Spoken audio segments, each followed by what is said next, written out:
Hello everyone, welcome to this session. Our chapter is the circulatory system, and today we'll be discussing about the blood transfusion.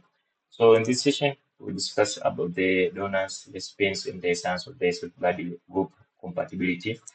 So by the end of this session, you'll be able to define the blood transfusion and identify the donor and the recipient. I explain the agglutination, the why incompatible blood is dangerous, and also read the blood group compatibility table correctly. Then explain the terms universal donor and the universal recipient. So let's start with the definition of blood transfusion. What is blood transfusion? Blood transfusion, this is the transfer of blood from one person, that is the donor, to another person, that is the recipient, through the blood vessels. So blood gets moves from the donor, that is the giver of the blood, to the recipient, that is the receiver, through the blood vessels. Now, the purpose why is blood transfusion done? So the purpose of carrying out the blood transfusion, the transfusion simply replaces the blood that has been lost, restoring the body's body, restoring the body's blood supply. So the common causes of the blood loss include as follows: depression, the illness. So there are these diseases that destroy or reduce the healthy blood cells. So that way they lead to the blood loss, and in such a way blood transfusion is needed to be carried out. Then there's accidents, injuries causing rapid heavy loss of blood. So in such a way, the loss of blood has to be replaced back. So the blood loss has to be replaced back. So that's why transfusion is carried out. Then bleeding, severe bleeding during surgery or childbirth uh, uh, can lead a person to lose much blood. In such a way, the blood transfusion is required to be carried out.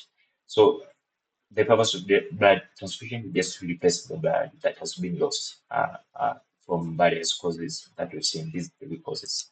Moving on, the key terms, words you must know about the blood transfusion. The person is the donor. The donor, this is the person who gives the blood, and the recipient, this is the person who receives the blood. So these two you have to know, and also you have to know what is the agglutination, that is the clumping together of the red blood cells.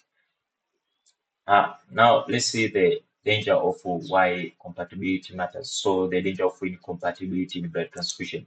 The first one can lead to the long match, whereby matching antigens and the antibodies meet in the blood. So it can lead to the long match, and that can be very dangerous. The agglutination, the red blood cells, they clump together in dangerous clots, which can be very dangerous to the recipient. It also can lead to death, whereby the blocked vessels can happen, blocked blood vessels can happen, and it can lead to the death of the recipient. So compatibility is very needed for the blood transfusion to take place. So rule, just never combine corresponding antigens and antibodies. Transfusion is only safe if the blood groups are just compatible. So that's the rule of the blood transfusion. Moving on, let's see the blood group compatibility. So we'll see this through the table, who can receive blood from whom. So here's the table. The columns are close. The columns are the ones that shows the recipient. So there is recipient with the blood group A, B, and O. While the donor is these rows here containing the donor with the blood group A, B, and O. So the donor with blood group A can easily donate the blood to the recipient with the blood group A, not B. Can donate the blood to also the recipient of blood group AB, but also cannot donate to blood group O. In terms of the donor of blood group B, it can the donor can just donate the blood to the recipient with blood group B and AB. The donor with the group B cannot donate the blood to group A and O. While in terms of the donor with the blood group AB, can only donate the blood to recipient with the blood group AB, and the donor with blood group A can donate the blood to all the recipients. As you can see, recipients with blood group A, B, and O. Here, as you can see, yes. So from the table, the yes, it just shows the compatibility. So it's just safe to give, while the no, it shows the incompatibility, whereby it's unsafe to give the blood. Now, let's see the two special groups from the table there. we might have figured that there are two special groups, that is the universal donor and the universal recipient.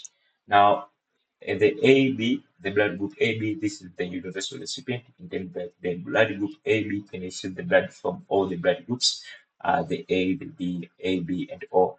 While in terms of the universal donor, blood group O, they can donate the blood to all the blood groups in terms of A, B, AB, and O. So these are the special groups of the blood groups.